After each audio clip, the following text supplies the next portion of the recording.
Salut! Maintenant, vous le savez, je traite d'un sujet toutes les 2 semaines en solo sur mon podcast. Et aujourd'hui, j'ai décidé de traiter de la masculinité. C'est tiré évidemment de ma newsletter. J'espère que vous êtes abonnés.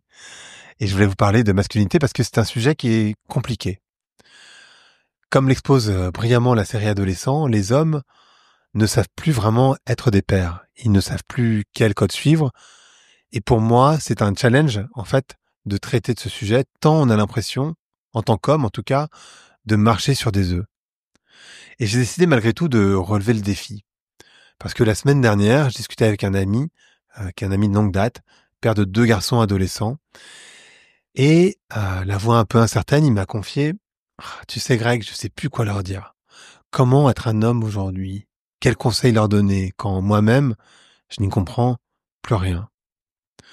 Et son désarroi m'a vraiment profondément touché car il résonne avec une question que je me pose depuis l'adolescence. Qu'est-ce que ça veut dire d'être un homme dans notre société? Est-ce qu'il est encore possible d'incarner une masculinité qui ne soit ni toxique ni effacée? Comment naviguer entre les attentes contradictoires qui bombardent les hommes aujourd'hui? Et surtout, pourquoi est-il devenu si difficile de simplement être soi-même? Est-ce que cela signifie même quelque chose? J'en suis pas si sûr. La confusion, elle règne partout. Et la bouleversante série Adolescence à laquelle je faisais référence, qui est passée sur Netflix, qui est toujours d'ailleurs, nous plonge dans la réalité de jeunes garçons qui sont perdus, tiraillés entre des modèles masculinistes qui prolifèrent sur les réseaux sociaux et une société qui condamne évidemment à juste titre les comportements toxiques. Mais pendant ce temps-là, on a aussi l'affaire Gérard Depardieu en France qui révèle nos incohérences collectives. Comment comprendre qu'un comportement de prédateur puisse encore être défendu au nom du génie artistique, y compris par des figures féminines respectées? Dans ma propre histoire, des femmes m'ont parfois qualifié de trop sensible ou de tellement fragile, pouvoir simplement exprimer mes ressentis avec vivacité. Et ces expériences m'ont amené à m'interroger profondément. Notre société sait-elle ce qu'elle attend des hommes? Savons-nous, en tant qu'hommes, ce que nous voulons être? Cette confusion n'est pas seulement théorique, elle se manifeste dans nos comportements quotidiens, évidemment dans nos relations, dans notre façon d'élever nos enfants, et à peu près, en réalité, à tous les niveaux. Et elle a des conséquences réelles sur la santé mentale des hommes, sur les dynamiques de couple, sur l'éducation des garçons, qui tentent désespérément de trouver des repères. Et dans ce brouillard identitaire, c'est extrêmement compliqué. Les modèles masculins, ils manquent cruellement. Les pères sont souvent absents. Les films et les séries sont en général, pas toujours, mais caricaturaux. Et les algorithmes des réseaux sociaux, comme je disais tout à l'heure, ils les avantagent les avis extrêmes, plutôt masculinistes. De mon côté, j'observe des hommes qui, comme des caméléons, changent de personnalité selon qu'ils cherchent à séduire, ou qu'ils cherchent à impressionner leur père masculin, ou encore à répondre aux attentes contradictoires de la société. La masculinité, c'est devenu un champ de mine, en réalité. Si vous avez un pas trop appuyé vers une virilité, eh ben vous êtes un dinosaure toxique. Si vous avez un pas trop léger, vous êtes invisible ou insignifiant.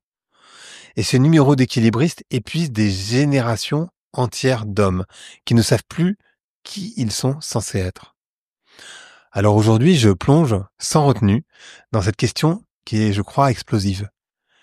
Qu'est-ce que ça veut dire d'être un homme au XXIe siècle, quand personne, ni les hommes, ni les femmes, ni même la société ne semble capable de formuler une réponse qui soit cohérente?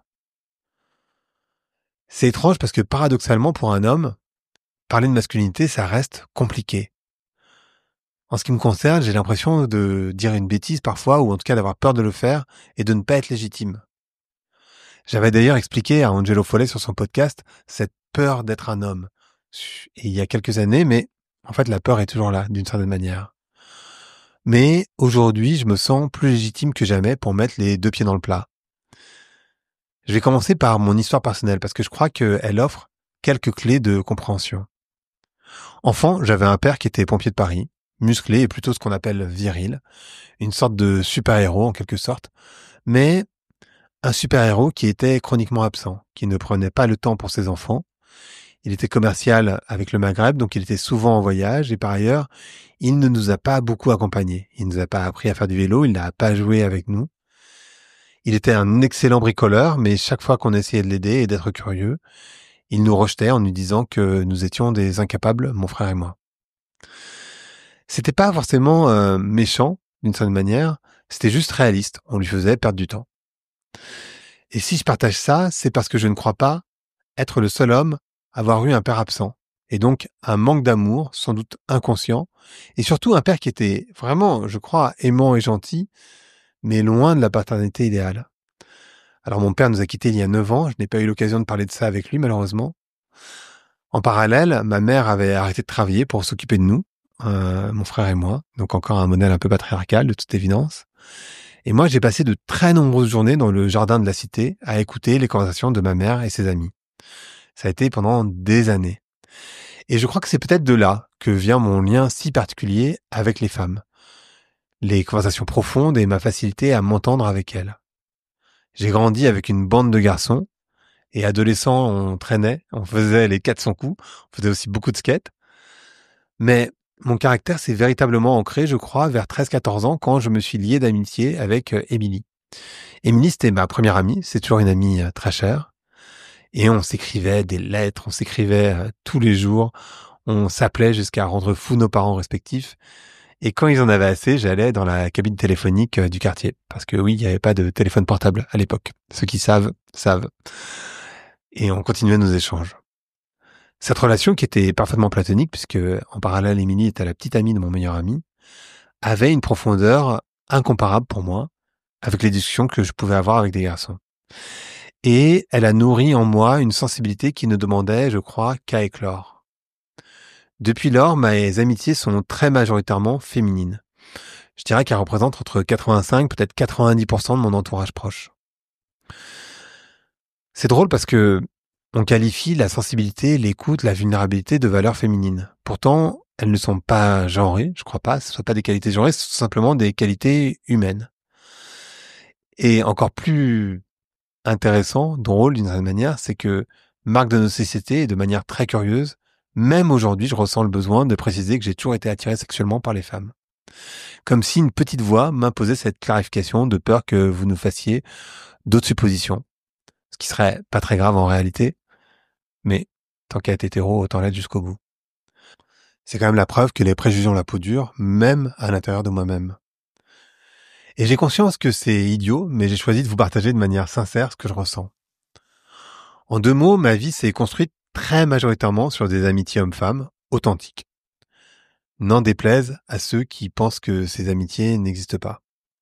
Moi, de mon côté, en tout cas, je trace une ligne qui est très claire dans mon esprit entre mes amis et mes intérêts romantiques potentiels. Et cette sensibilité est peut-être la raison pour laquelle vous êtes majoritairement des femmes à suivre cette newsletter d'ailleurs, et sans doute mon podcast. Comme je l'ai décrit dans ma dernière newsletter, ces dernières années, j'ai travaillé sur ma gentillesse. Parfois excessive, pour dire le moins, pour renforcer ce que l'on pourrait nommer ma colonne masculine, qui est plus décisive, plus ancrée, plus forte d'une certaine manière. Et d'ailleurs, je ne peux que constater que depuis que je vis à Lisbonne, c'est-à-dire depuis 4 ans et demi, je me suis lié d'amitié principalement avec des hommes, avec lesquels j'adore échanger. J'ai même d'ailleurs à Lisbonne créé un cercle d'hommes dans mon salon pour libérer une parole authentique entre nous. Parce que en vérité, je ne sais pas si vous le savez, mais les hommes se parlent rarement de cœur à cœur. Parlons franchement, à être un homme aujourd'hui, en fait, ça relève du parcours d'obstacles. Et évidemment, je ne suis pas en train de dire que l'expérience féminine soit simple, loin de là, mais nous exécutons tous ensemble cette chorégraphie complexe de genre, d'identité qui définit notre époque. Et dans cette réflexion aujourd'hui, je me suis concentré évidemment spécifiquement sur les défis de la masculinité, donc ne m'en voulez pas si je ne parle pas de féminité dans cette newsletter ou dans ce podcast. Je l'avais pas forcément confié dans ma dernière newsletter, dans le dernier épisode que j'ai fait solo, mais ma gentillesse, mon côté débonnaire, trouve également leur origine dans un rejet des modèles masculins qui m'entouraient. Mon grand-père, en tout cas du côté paternel, mes oncles, mon père. Parce que, comme beaucoup d'hommes, bien sûr, de ma génération, j'ai construit ma masculinité en creux, d'une certaine manière. D'une certaine manière, c'était plutôt en opposition plutôt que par affirmation, créant ainsi une identité qui est définie par ce qu'elle refuse d'être plutôt que par ce qu'elle aspire à devenir. Mon ami Jerry Hyde, que j'ai reçu sur Vlan avec sa femme, Mai Ua, l'analyse avec justesse. Les mouvements masculinistes ont parfaitement saisi la frustration des jeunes hommes d'aujourd'hui. Face à l'absence criante de modèles masculins positifs, un vide s'est créé, un vide qui est facilement exploitable. On a convaincu ces jeunes que le féminisme les avait dépouillés de leur héritage légitime, que la domination masculine, ça relevait de l'ordre naturel et qu'il fallait restaurer les anciennes normes pour retrouver leur place. Complètement stupide a priori, mais cette rhétorique toxique s'est renforcée dans un contexte où, en réalité, particulièrement dans les classes populaires, les jeunes femmes excellent davantage à l'école, mais aussi accèdent à des emplois qui sont mieux rémunérés, et donc, d'une certaine manière, ne permettent plus aux hommes d'avoir ce rôle traditionnel de pourvoyeur. Et par conséquent, de nombreux hommes se tournent vers ces visions régressives comme une bouée de sauvetage identitaire. Plus troublant encore, certaines femmes adhèrent également à cette vision. Peut-être vous vous demandez pourquoi, mais parce qu'au fond, je crois que elles non plus ne sont pas attirées par un homme qui est perçu comme faible, insipide, fade, hésitant, trop conciliant, ou alors perpétuellement dans l'excuse. Et avouons-le, quand j'utilise ces mots, vous vous rendez compte que c'est pas particulièrement séduisant. La misogynie, en réalité, elle est culturelle et elle transcende les genres. Les femmes elles-mêmes ont intériorisé ces schémas toxiques. Et dans un monde qui semble s'effondrer sous nos yeux, le retour à des valeurs qui pourraient sembler élémentaires peut paraître réconfortant, même lorsqu'elles sont fondamentalement régressives. Aujourd'hui encore, de nombreuses femmes construisent leur identité autour de l'idée que l'homme doit subvenir, généralement seul, aux besoins du foyer et protéger le cas échéant. Et elles perpétuent ainsi une dépendance financière qui maintient des relations de pouvoir favorables aux hommes, clairement.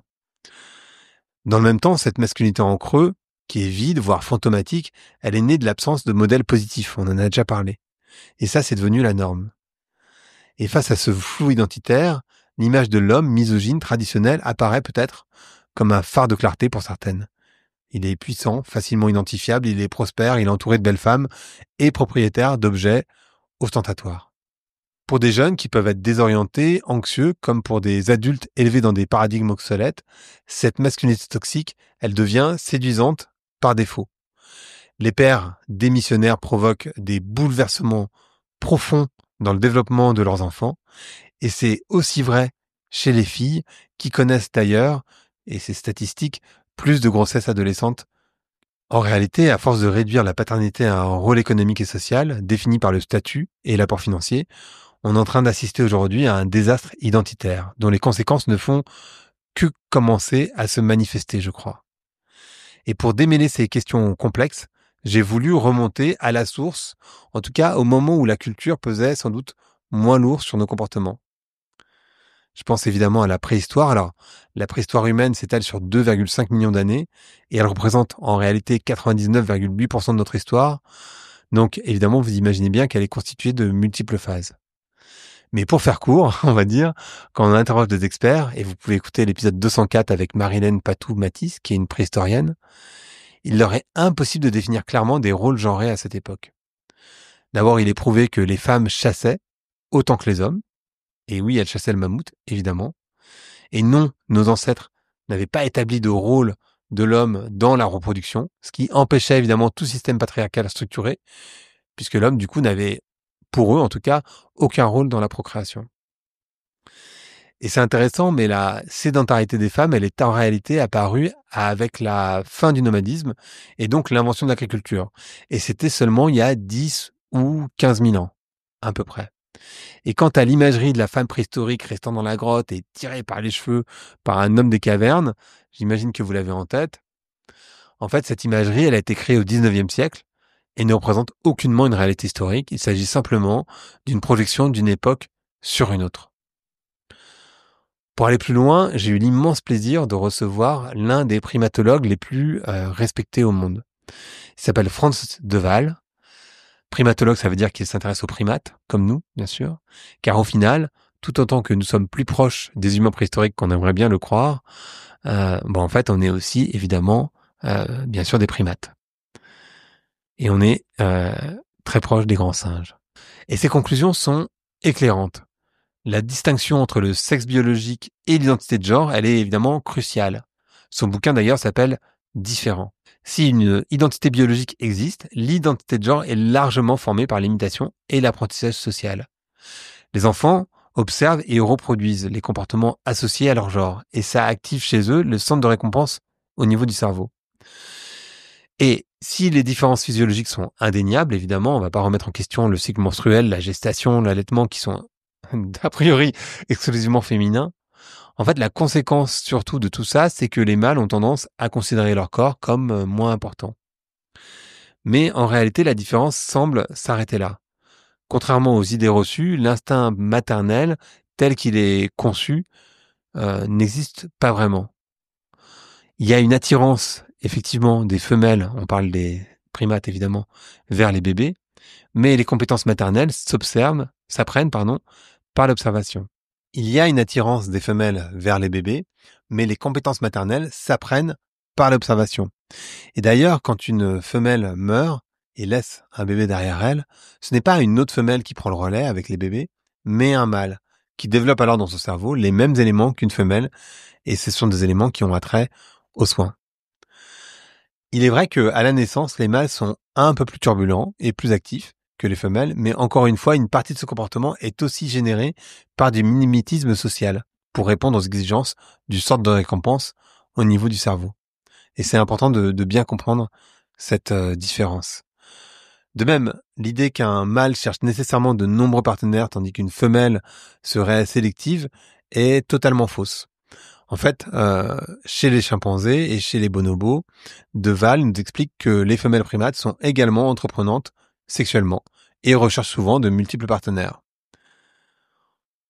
Autre idée fausse, l'idée que la protection des femelles doivent être faite par les mâles, c'est une construction sociale. Bien sûr, il y a des mâles qui sont généralement plus grands que dans de nombreuses espèces, et cette différence, elle est souvent plutôt liée à la compétition entre mâles plutôt qu'à la préférence des femelles elles-mêmes. D'ailleurs, De Waal note que le dimorphisme sexuel, c'est-à-dire la différence de taille entre les deux genres, est relativement faible chez les humains, les chimpanzés et les bonobos, comparativement en tout cas à d'autres mammifères. Enfin, concernant les émotions, De Waal suggère que si leur intensité peut être similaire entre mâles et femelles, leur expression est, encore là, fortement influencée par des règles culturelles. Les mâles, dans un contexte de compétition, cachent souvent leur vulnérabilité, non par nature, mais par construction sociale. Nous cherchons donc à opposer une réalité physiologique, les hommes et les femmes sont bien plus semblables qu'on veut nous le faire croire, à une réalité sociale, c'est-à-dire des millénaires de patriarcat. Mais dans le même temps, il est illusoire de penser que l'on puisse s'abstraire totalement de ce contexte social. On vit dans une société patriarcale et on doit faire avec. Et évidemment, je ne vais pas remonter à cet endroit, mais les trois grandes religions qu'on connaît, c'est-à-dire le judaïsme, l'islam et le christianisme, ont joué un rôle structurant pour l'installation du patriarcat. De mon côté, en tout cas, pour les hommes de 2025, je ne crois pas aux hommes qui soient parfaitement déconstruits. Mais très souvent, ce que je note, c'est que les femmes ne le sont pas non plus. Et au mieux, je crois que l'un comme l'autre, on peut s'éduquer sur le sujet, qu'on peut observer le patriarcat dans nos pensées, et développer suffisamment de conscience de soi pour prendre le recul nécessaire. Et parfois, ça sort. J'imagine pour vous comme pour moi, vous dites des conneries, ça vous échappe, et dans ce cas-là, il faut s'excuser. Et une preuve simple, c'est que si l'expression « allez, fais pas ta meuf » ou « soit un mec » résonne, ou si quand vous pensez à quelqu'un qui prend soin, vous pensez automatiquement à une femme ne serait-ce qu'une seconde dans votre cerveau, vous savez exactement ce à quoi je fais référence. Idem pour la galanterie. Et face au retour en force d'une masculinité toxique, très claire entre Trump, Vance, Tate, Zuckerberg, Bezos ou Musk, et la dérive de plein d'espaces communautaires, typiquement les dérives de la communauté musculation qui est en train de partir, en tout cas en grosse partie vers le masculinisme, je crois qu'il est essentiel de proposer une alternative. Et comme me le faisait remarquer Maï, qui est également co-autrice avec Jerry, je l'ai pas dit encore, mais du documentaire Make Me a Man, en m'envoyant un réel sur Instagram, elle m'a fait remarquer que les hommes gentils utilisent parfois cette masculinité toxique à leur avantage. Moi, je vais te défendre contre ces hommes qui sont toxiques. Mais du coup, cette masculinité en creux, c'est pas une solution viable, car elle suppose le masculinisme pour exister. Et ces hommes restent d'une certaine manière passifs et complices. D'ailleurs, ils montent rarement au créneau quand ils en ont l'occasion. Et il faut reconnaître qu'une société qui vénère la compétition, la domination et l'accumulation, que ce soit de biens, de pouvoir ou de notoriété, est fondamentalement patriarcale. Ensuite, je crois qu'il est crucial de comprendre qu'il existe des masculinités et des féminités plurielles. Il n'y a pas une seule bonne manière d'être au monde, heureusement. Et personne, je crois, n'a besoin de s'enfermer dans un carré minuscule défini par des stéréotypes étroits. Encore une fois, la série Adolescence sur Netflix montre bien comment les hommes souffrent aussi du patriarcat. Aucune place n'est laissée à la vulnérabilité, qui est considérée comme une faiblesse, ce qui entraîne une atrophie de la capacité à exprimer ses émotions. J'ai même observé que certains hommes n'arrivent pas à décrire ce qu'ils ressentent vraiment à l'intérieur. Leur vocabulaire émotionnel, il se limite souvent à la joie, la frustration ou la colère. Et ma conclusion personnelle, c'est que on peut développer une masculinité qui soit posée, ancrée et qui ne soit pas toxique ou effacée. Et cette masculinité équilibrée implique une intelligence émotionnelle qui soit développée. Mais aussi, je crois, l'assurance de ses envies, de ses points de vue, une évolution constante en tant qu'être humain, notamment en matière de sexualité, où, ce que j'ai remarqué aussi en faisant des épisodes, c'est que les hommes, trop souvent croient devoir savoir et dominer, alors que personne ne sait vraiment en réalité, puisqu'on a tous été éduqués par le porno, qui est clairement pas le meilleur exemple. On doit aussi pouvoir reconnaître ses torts et poser des limites claires.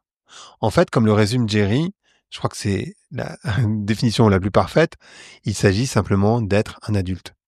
Ça implique de dialoguer avec d'autres hommes qui ont développé cette maturité émotionnelle, qui n'est généralement et malheureusement pas une question d'âge. Et finalement, comme pour tout être humain, je crois que la tendresse est le fondement ou un des fondements d'une masculinité qui soit saine. Être un homme suppose en fait d'intégrer toutes les parties de soi. La force et la vulnérabilité, le courage et la sensibilité, l'indépendance et la connexion. Et pour revenir à la question initiale, le rôle du père n'est pas de faire de son fils un homme, mais simplement, ou peut-être est-ce plus compliqué, un être humain entier. D'ailleurs, la théoricienne féministe Bell Hooks nous offre ici une boussole que je trouve précieuse. Dans son ouvrage « La volonté de changer, homme, masculinité et amour », elle soutient que le patriarcat blesse profondément les hommes, on en a parlé. Mais elle, ce qu'elle dit, c'est qu'elle pense que ça les prive de leur pleine humanité émotionnelle. Selon elle, les hommes souffrent d'une blessure de l'âme en étant conditionnés à réprimer leurs émotions et à éviter la vulnérabilité. Si je devais traduire ces théories en conseils pratiques pour mes semblables masculins, voici ce que je retiendrai. D'abord, il faut reconnaître que notre capacité à aimer a été diminuée par le patriarcat. Non pas pour nous victimiser, mais pour comprendre ce qui nous empêche d'être pleinement présents dans nos relations. La deuxième chose, c'est de développer une conscience critique de la manière dont les médias, et de manière plus générale la culture, façonnent nos idées de la masculinité. Et je pense que c'est important d'oser questionner ces messages. 3, il faut pratiquer activement la vulnérabilité.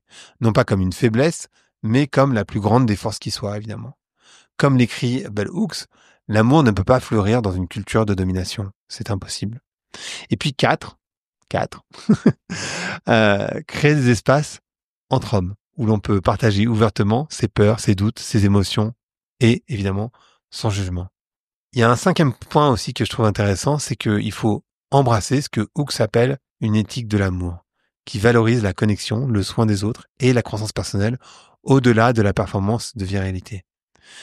Et en fait, cette masculinité réinventée n'est pas juste un retour en arrière vers des archétypes dépassés, ni une négation de ce qui fait la spécificité masculine.